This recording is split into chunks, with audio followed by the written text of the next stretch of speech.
Hello viewers, मैं आज आपको एक बहुत कमाल की जानकारी देने जा रहा हूँ। मित्रों, आप लोगों ने हमेशा इस मैटर स्पीसी की अच्छाइयाँ सुनी होगी। आपने हमेशा कोई भी डीलर या डिस्ट्रीब्यूटर आपको स्मार्ट एसी बेचने के चक्कर में भर भर के तारीफ करेगा, लेकिन स्मार्ट एसी के कुछ डिसएडवांटेज है और कुछ खामियां हैं जिसके बारे में कोई डीलर टेक्नीशियन आपको नहीं बताता। चलिए आइए जानते हैं इस छोटे से वीडियो में कि स्मार्ट इन्वर्टर एसी की क्या क्या खामियां हो सकती है। देखिए मित्रों, मेरा उद्देश्य किसी भी कंपनी के प्रोडक्ट की आलोचना करना नहीं है, लेकिन मैं ये वीडियो केवल व्यूअर की इंफॉर्मेशन के लिए और उनको जागरूक करने के लिए बना रहा हूँ। क्योंकि देखिए मित्रों, कोई भी प्रोडक्ट कभी भी परफेक्ट साइज या परफेक्ट एफिशिएंट नहीं होता। अगर इस इन्वर्टर एसी की बहुत अच्छाइयाँ है तो कुछ डिसएडवांटेज भी है। तो चलिए आइए जानते हैं क्या क्या डिसएडवांटेज है।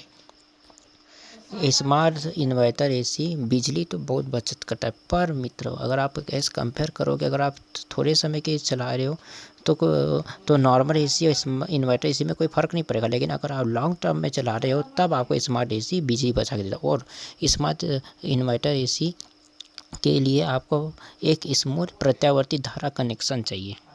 मतलब कि आप समझ के, और ऐसा क्यों तो सुनिए, इन्वर्टर एसी में जो उसका अंदर के पार्ट्स होते हैं वो पीसीबी बेस्ड होते हैं, और पीसीबी बेस्ड आप जानते हो छोटे छोटे एसएमडी कंपोनेंट लगे रहते हैं।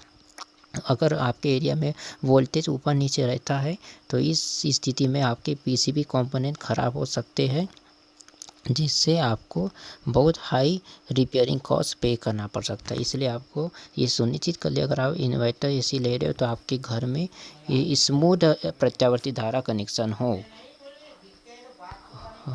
हमेशा। और सुनिए मित्र, आपका जो ये स्मार्ट एसी है इसकी रिपेयरिंग कॉस्ट हाई होती है। कैसे, अब सुनिए।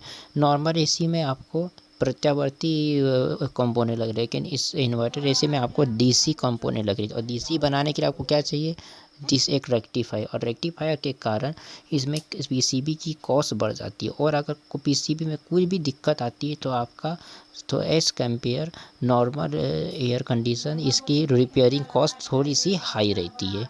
लेकिन ये ज़्यादा जल्दी ख़राब नहीं होते, पर अगर ख़राब होते हैं तो मान लीजिए आपको नॉर्मल एसी मान लीजिए 2-3 हज़ार या 5 हज़ार में बनेगा, लेकिन स्मार्ट इन्वर्टर एसी आपको कम से कम 12 से 15 हज़ार या 17 हज़ार रुपये तक का आपका कॉस्ट लग सकता है।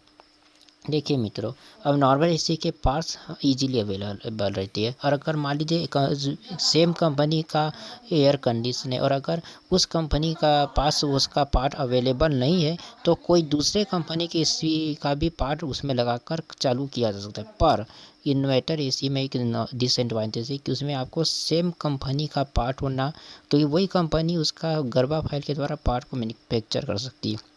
इसलिए बिल्कुल सेम कंपनी सेम रेटिंग के ही पार्ट्स होना तभी उसमें लगेगा, अदरवाइज़ आपका एसी काम नहीं करेगा। इसलिए ये एक डिसएडवांटेज रहता है। तो ठीक है मित्रों, ऐसे कुछ डिसएडवांटेज रहते हैं स्मार्ट इन्वर्टर एसी की। अगर आप इस इन्वर्टर एसी लेना चाहते हैं तो आप ये सोच के भी ये सब चीज़ें जान, और बहुत सारे डिसएडवांटेज रहते हैं, लेकिन अभी मैंने थोड़े से ही बताए हैं। तो मित्रों, आपको ये वीडियो कैसे लगी कमेंट करके जरूर बताएं। चैनल पे नए हो तो सब्सक्राइब करिए। मिलता हूँ आपको नेक्स्ट वीडियो में।